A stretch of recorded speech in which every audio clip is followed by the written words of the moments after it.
നമസ്കാരം, നിങ്ങൾക്കെല്ലാവർക്കും part time ട്രേഡറിൻ്റെ ഒരു പുതിയ ഇൻഫർമേറ്റീവ് വീഡിയോയിലേക്ക് ഒരിക്കൽ കൂടി സ്വാഗതം. അപ്പോൾ നമ്മൾ ഇന്നത്തെ ഒരു വീഡിയോയിൽ നിഫ്റ്റിയുടെ വീക്ക്ലി അനാലിസിസ് ആണ് ചെയ്യാൻ പോകുന്നത്.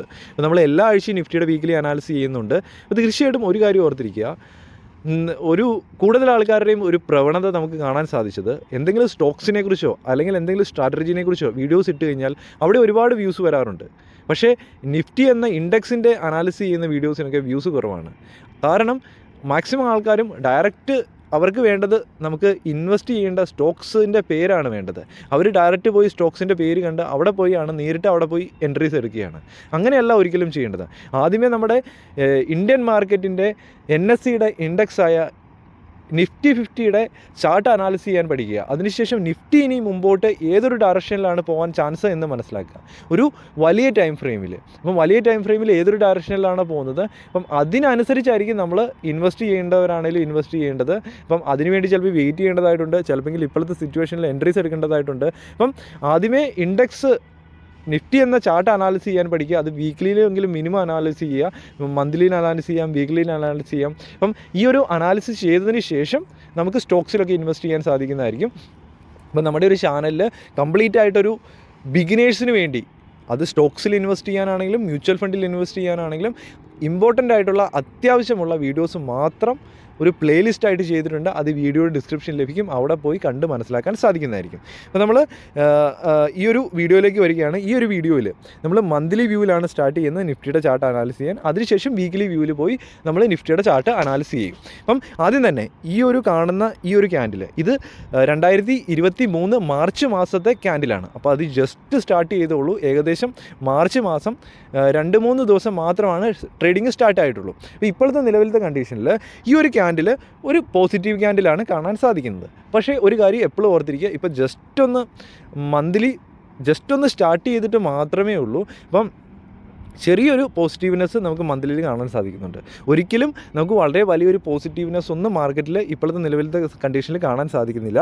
അപ്പം നമ്മൾ ഈ ഒരു ലെവൽ 18,200 എന്ന ലെവലിന് മുകളിൽ നമുക്ക് ഒരു മന്ത്ലിയിൽ ക്ലോസിങ് അല്ലെങ്കിൽ ഒരു വീക്ക്ലിയിലെങ്കിലും മിനിമം ക്ലോസിങ് വന്നു കഴിഞ്ഞാൽ മാത്രമേ, ഇതിന് മുകളിലൊരു ക്ലോസിങ് വന്നു കഴിഞ്ഞാൽ മാത്രമേ നമുക്ക് കുറച്ചെങ്കിലും മാർക്കറ്റ് ഒരു പോസിറ്റീവ് ഡയറക്ഷനിലേക്ക് ഒരു ലോങ് ടൈമിൽ മുകളിലേക്ക് പോകാൻ ഒരു പോസിബിലിറ്റി ഉണ്ട് എന്ന് നമുക്ക് എക്സ്പെക്റ്റ് ചെയ്യാൻ സാധിക്കത്തുള്ളൂ. ഇപ്പോഴത്തെ നിലവിലത്തെ കണ്ടീഷനിൽ മാർക്കറ്റ് ഒരു 3 മാസമായിട്ട് ഒരു കറക്ഷൻ വന്നുകൊണ്ടിരിക്കുമായിരുന്നു. അതിനുശേഷം ചെറിയൊരു പുൾ ബാക്ക് അല്ലെങ്കിൽ ചെറിയൊരു മുകളിലേക്കൊരു മൊമെൻറ്റം തരുന്നു. അത്രയും മാത്രമാണ് ഇതുവരെ ചാർട്ടിൽ കാണാൻ സാധിക്കുന്നത്. അപ്പോൾ ഒരുപക്ഷെ ഈ ഒരു ചെറിയ മൊമെൻറ്റം വലിയ മൊമെൻറ്റമായി മാറിയേക്കാം. പക്ഷേ ഇപ്പോഴത്തെ നിലവിലത്തെ കണ്ടീഷനിൽ അത്രയും മാത്രമേ നമുക്ക് ചാർട്ടിൽ കാണാൻ സാധിക്കുന്നുള്ളൂ. അപ്പം ഇനി നമ്മൾ വീക്ക്ലി വ്യൂവിലേക്ക് ഒന്ന് പോയി നോക്കാം. അപ്പോൾ വീക്ക്ലി വ്യൂവിൽ നമ്മൾ ഡിസ്കസ് ചെയ്തു, ഈ ഒരു ചാനലിന് വളരെ ഇമ്പോർട്ടൻസ് ഉണ്ട്. ഈ ഒരു ചാനലിൻ്റെ അകത്ത് തന്നെയാണ് മാർക്കറ്റ് ട്രേഡ് ചെയ്തുകൊണ്ടിരിക്കുന്നത്. അപ്പം ഒരുപക്ഷെ ഈ ഒരു ചാനൽ മുകളിലേക്ക് ബ്രേക്ക് ഔട്ട് വന്ന് മുകളിലേക്ക് അപ്സൈഡ് മൊമെൻറ്റം തരാം. അത് ഒരുപക്ഷെ ഇങ്ങനെ വീണ്ടും ഈ ഒരു കൺസോൾട്ടേഷൻ കണ്ടിന്യൂസ് ആയിട്ട് താഴോട്ട് വന്നതിന് ശേഷമായിരിക്കും ആ ഒരു ബ്രേക്ക് ഔട്ട് ഉണ്ടാകുന്നത്. ഒരുപക്ഷെ താഴോട്ട് ബ്രേക്ക് ഡൗൺ തരാം, എന്ത് വേണമെങ്കിലും സംഭവിക്കാം. പക്ഷേ ഇപ്പോഴത്തെ നിലവിലത്തെ കണ്ടീഷനിൽ ഈ ഒരു ചാനലിൻ്റെ അകത്താണ് ട്രേഡ് ചെയ്യുന്നത്. ഈ ഒരു ചാനലിൽ പുറത്തേട്ട് വരുന്നിടം വരെ നമുക്ക് ലോങ് ടൈമിൽ നമുക്ക് വളരെ വലിയ മൊമെൻറ്റ്സ് ഒന്നും കാണാൻ സാധിക്കത്തില്ല. വളരെ വലിയ മൊമെൻറ്റ്സ്, ഒരു കണ്ടിന്യൂസ് റാലി ഒന്നും നമുക്ക് ഒരുപക്ഷെ കാണാൻ സാധിക്കണമെന്നില്ല. ഇപ്പോഴത്തെ നിലവിലത്തെ കണ്ടീഷനിൽ ഒരു കഴിഞ്ഞ വീക്കിൽ ഒരു വീക്ക്ലി ബുള്ളിഷ് ക്യാൻഡിൽ തന്നെയാണ് ഫോം ചെയ്തത്. നമ്മൾ കഴിഞ്ഞ ആഴ്ച ഡിസ്കസ് ചെയ്തപ്പോൾ പറഞ്ഞിരുന്നു, ഈ ഒരു ക്യാൻഡിൽ, അതായത് കഴിഞ്ഞതിന് മുമ്പത്തെ ആഴ്ചത്തെ ക്യാൻഡിൽ വളരെ വലിയ ബോഡിയോട് കൂടി ഒരു വളരെ വലിയൊരു ബിയറിഷ് ക്യാൻഡിലാണ് ഫോം ചെയ്തത്. നെക്സ്റ്റ് വീക്ക് ഒരു ബിയറിഷ്നെസ്സിനുള്ള പോസിബിലിറ്റി വളരെ കൂടുതലാണെന്ന്. അപ്പം മാർക്കറ്റ് പറഞ്ഞ രീതിയിൽ തന്നെ ആ ഒരു റീജിയണിൽ നിന്ന് ഓപ്പൺ ആയിട്ട് തന്നെ ഒരു 100 പോയിൻറ്റ് താഴോട്ട് പോയി. അതിനുശേഷം അവിടെ ഒരു സപ്പോർട്ട് എടുക്കുന്നതായിട്ടാണ് കാണാൻ സാധിച്ചത്. അപ്പോൾ 17,250 എന്ന റീജിയണിൽ, ഈ ഒരു 17,250 എന്ന റീജിയണിൽ ഒരു സപ്പോർട്ട് എടുത്തു. അപ്പം 17,250 ഇനി ഫ്യൂച്ചറിലും ഒരു സപ്പോർട്ടായിട്ട് ആക്ട് ചെയ്യാനുള്ള പോസിബിലിറ്റി ഉണ്ട് ഈ ഒരു NSE എന്ന ഇൻഡെക്സിനെ സംബന്ധിച്ചിടത്തോളം. അപ്പോൾ ഇപ്പോഴത്തെ നിലവിലത്തെ ക്ലോസിങ് 17,594. അപ്പം മാർക്കറ്റിൻ്റെ ഒരു ചാർട്ട്സ് ഒന്ന് നമ്മൾ പ്രീവിയസ് ചാർട്ട്സ് ഒന്ന് നോക്കുകയാണെങ്കിൽ, മാർക്കറ്റ് ഈ ഒരു ഇവിടെ നിന്ന് ഒരു കറക്ഷൻ ഉണ്ടായി, മാർക്കറ്റ് താഴോട്ട് വന്നു. അതിനുശേഷം ഇവിടെ ഒരു കൺസോൾട്ടേഷൻ, ഏകദേശം ഒരു 3-4 വീക്ക് കൺസോൾട്ടേഷൻ, വീണ്ടും താഴോട്ടൊരു ബ്രേക്ക് ഡൗൺ, അതിനുശേഷം വീണ്ടും ഒരു കൺസോൾട്ടേഷൻ, വീണ്ടും ഒരു ബ്രേക്ക് ഡൗൺ, വീണ്ടും ഒരു കൺസോൾട്ടേഷനുള്ള പോസിബിലിറ്റീസ് ഉണ്ട്. അതായത് നമ്മൾ ജസ്റ്റ് ഇതിന് മുമ്പ് എന്ത് സംഭവിച്ചു അതുപോലെ ഇനിയും ഫ്യൂച്ചറിൽ അങ്ങനെ ഒരു ചാൻസസ് ഉണ്ട്. അപ്പോൾ എന്താണ് സംഭവിക്കുന്നത് നമുക്കൊന്നും പറയാൻ പറ്റത്തില്ല. പക്ഷേ അങ്ങനെ ഒരു പോസിബിലിറ്റീസ് ഉണ്ട് ഇങ്ങനൊരു കൺസോൾട്ടേഷന്. അപ്പം ഈ ഒരു കൺസോൾട്ടേഷൻ്റെ സമയത്ത് പതിയെ ഈ ഒരു റേഞ്ചിലേക്ക് പോയിട്ട് അവിടെ നിന്ന് ഒരു റിവേഴ്സ് ആകാനുള്ള പോസിബിലിറ്റീസും ഉണ്ട്. കാരണം ഇപ്പോഴത്തെ വീക്ക്ലിയിലത്തെ കണ്ടീഷനിൽ ചെറിയൊരു ബുള്ളിഷ്നെസ് ഈ ഒരു ക്യാൻഡിൽ കാണാൻ സാധിക്കുന്നുണ്ട്. അതുകൊണ്ട് തന്നെ അടുത്ത നെക്സ്റ്റ് വീക്കിലും ഇവിടെ നിന്ന് ചെറിയൊരു അപ്സൈഡ് മൂവ്മെൻറ്റ് ഉണ്ടായേക്കാം. ഫസ്റ്റ് റെസിസ്റ്റൻസ് ആയിട്ട് 17,750 റീജിയൻ, ക്ലിയർ റെസിസ്റ്റൻസ് റീജിയനാണ് 17,700-750 റീജിയൻ. നമുക്കിവിടെ കാണാൻ സാധിക്കും ക്ലിയർ. ഇവിടെ നിന്ന് മൾട്ടിപ്പിൾ ടൈംസിൽ അവിടെ സപ്പോർട്ട് എടുത്തു, അത് ബ്രേക്ക് ഡൗൺ തന്നു, അതിനുശേഷം അത് സർവൈവ് ചെയ്ത് വീണ്ടും അത് സപ്പോർട്ടായിട്ട് ആക്ട് ചെയ്തു. അപ്പം ഈ ഒരു റീജിയൻ ഇത് വളരെ ഇമ്പോർട്ടൻ്റ് ആണ്. 17,700-750 റീജിയൻ അവിടെ ക്ലിയർ ആയിട്ട് ഒരു പുൾ ഇങ്ങനെ വന്നു കഴിഞ്ഞാലും അവിടെ നിന്ന് ഒരു റിവേഴ്സൽ ഉണ്ടാകാനുള്ള പോസിബിലിറ്റീസും ഉണ്ട്.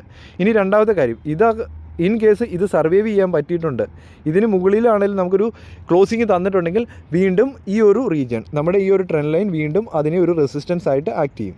അപ്പോൾ തീർച്ചയായിട്ടും മാർക്കറ്റ് ഈ ഒരു റീജിയൻ സർവൈവ് ചെയ്ത് കഴിഞ്ഞാൽ മുകളിൽ വീണ്ടും റെസിസ്റ്റൻസ് കിടക്കുകയാണ്. അപ്പം ഏകദേശം ഈ ഒരു റീജിയൻ 18,000-ന് താഴെ തന്നെ വീണ്ടും റെസിസ്റ്റൻസ് എടുക്കാനുള്ള പോസിബിലിറ്റീസും ഉണ്ട്. അപ്പം ഈ ഒരു റേഞ്ചിന് മുകളിൽ ബ്രേക്ക് ഔട്ട് തന്ന് ഇതിന് മുകളിൽ എത്തിക്കഴിഞ്ഞ് കഴിഞ്ഞാൽ ഒരു വീക്കിലിയിൽ ക്ലോസിങ് വന്നു കഴിഞ്ഞാൽ മാത്രമേ നമ്മൾ മാർക്കറ്റ് ഒരു ലോങ് ടൈമിൽ ഒരു അപ്സൈഡ് മൊമെൻറ്റം തരാനുള്ള പോസിബിലിറ്റി ഉണ്ട് എന്ന് നമുക്ക് എക്സ്പെക്റ്റ് ചെയ്യാൻ സാധിക്കത്തുള്ളൂ. ഈ ഒരു 18,200 എന്ന റീജിയന് മുകളിലെത്തുമ്പോൾ ഇപ്പോഴത്തെ നിലവിലത്തെ കണ്ടീഷനിൽ ഈ ഒരു റീജിയൻ റെസിസ്റ്റൻസ് ആണ് 17,700-750. ഈ ഒരു ട്രെൻഡ് ലൈൻ റെസിസ്റ്റൻസ് എടുക്കാം, അതുപോലെ തന്നെ ഈ ഒരു റീജിയനും റെസിസ്റ്റൻസ് എടുക്കാം. അപ്പോൾ തീർച്ചയായിട്ടും നിങ്ങൾ ഇങ്ങനെയുള്ള ചാർട്ട്സ് നിങ്ങൾ നിഫ്റ്റിയുടെ ചാർട്ട്സിൽ നിങ്ങൾ ഡ്രോ ചെയ്ത് വെക്കുക. അപ്പോൾ ഡ്രോ ചെയ്ത് വെച്ച് നിങ്ങൾക്ക് കൃത്യമായിട്ട് ലെവൽസ് നിങ്ങൾ സ്റ്റോക്സിലും ഇതുപോലെ തന്നെ ഡ്രോ ചെയ്യാൻ പഠിക്കും. അപ്പോൾ തീർച്ചയായിട്ടും ഇങ്ങനെ ഡ്രോ ചെയ്ത് വെക്കുക, നല്ല റെസിസ്റ്റൻസ് റീജൻസ്, സപ്പോർട്ട് റീജൻസ് ഒക്കെ. അപ്പോൾ നമുക്ക് മാർക്കറ്റ് ഏതൊരു ഡയറക്ഷനിൽ ഇനി മൂവ് ചെയ്യാനുള്ള പോസിബിലിറ്റീസ് ഉണ്ടെന്ന് മനസ്സിലാക്കാൻ സാധിക്കുന്നതായിരിക്കും. അപ്പോൾ തീർച്ചയായിട്ടും ഇൻ കേസ്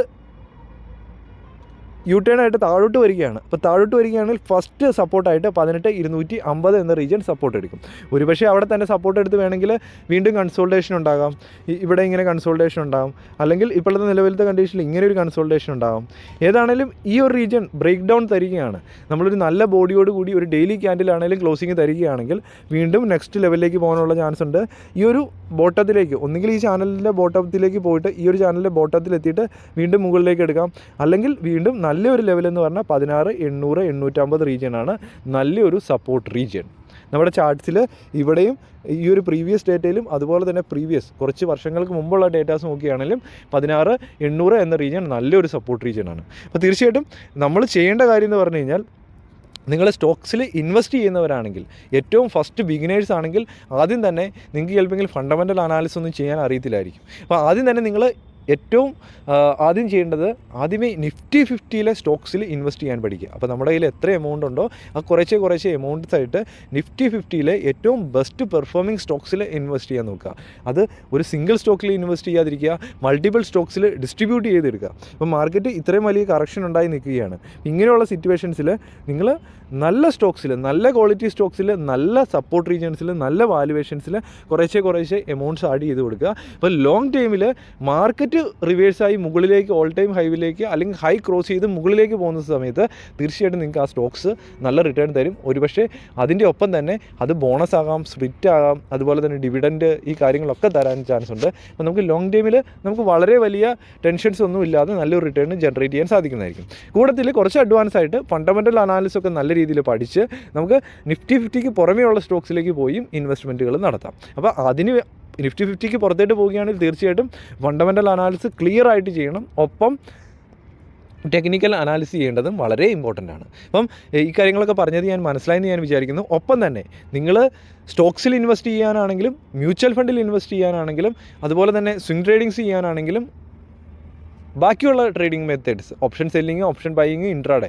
ഏതാണെങ്കിലും നിങ്ങൾ യൂസ് ചെയ്യുന്നെങ്കിൽ തീർച്ചയായിട്ടും നിങ്ങൾക്ക് ഒരു നല്ല ബ്രോക്കേഴ്സ് വേണം. അതായത് ഇന്ത്യയിലെ ഏറ്റവും ടോപ്പ് ബ്രോക്കേഴ്സ്. അപ്പോൾ നിങ്ങൾക്ക് സെറോദ, അബ്സ്റ്റോക്സ്, ഈ 2 ബ്രോക്കേഴ്സും ഇന്ത്യയിലെ ഏറ്റവും കൂടുതൽ ആക്റ്റീവ് ക്ലയൻസോട് കൂടി വർഷങ്ങളുടെ എക്സ്പീരിയൻസോട് കൂടി മുമ്പോട്ട് പോകുന്നതാണ്. അപ്പോൾ ഇവരുടെ അക്കൗണ്ട് നിങ്ങൾക്ക് ഫ്രീ ആയിട്ട് അക്കൗണ്ട് ഓപ്പൺ ആക്കാൻ സാധിക്കുന്നതായിരിക്കും. അപ്പോൾ താഴത്തെ ലിങ്ക് വഴി നിങ്ങൾക്ക് അക്കൗണ്ട് ഓപ്പൺ ആക്കാം. അക്കൗണ്ട് ഓപ്പൺ ആക്കുകയാണെങ്കിൽ നിങ്ങൾക്ക് ഫ്രീ ആയിട്ട് അക്കൗണ്ട് ഓപ്പൺ ആക്കാൻ സാധിക്കുന്നതായിരിക്കും.